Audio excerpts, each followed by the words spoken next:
আপনারা দেখছেন এসবি টিভির বিশেষ সংবাদ।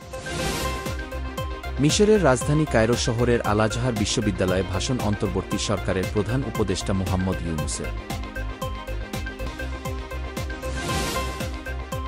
সম্প্রতি মুহাম্মদ ইউনূসের ত্রয়োদশ জাতীয় সংসদ নির্বাচনের উদ্যোগ উঠে এসেছে মার্কিন পররাষ্ট্র দপ্তরের নিয়মিত প্রেস ব্রিফিংয়ে। ইজতেমার আগামী ৩১ জানুয়ারি থেকে ২ ফেব্রুয়ারি পর্যন্ত প্রথম পর্ব এবং ৭ থেকে ৯ ফেব্রুয়ারি দ্বিতীয় পর্বের অনুমতি স্বরাষ্ট্র মন্ত্রণালয়।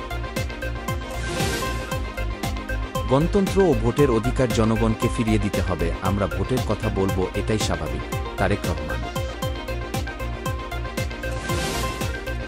মুম্বাইয়ে যাত্রীবাহী লঞ্চে নৌবাহিনীর স্পিড বোটের ধাক্কায় নিহত ১৩-এর মধ্যে ১০ জন সাধারণ যাত্রী এবং ৩ জন নৌবাহিনীর সদস্য। পাকিস্তানের ব্যালিস্টিক ক্ষেপণাস্ত্র কর্মসূচির উপর আরও নিষেধাজ্ঞা আরোপ করেছে যুক্তরাষ্ট্র।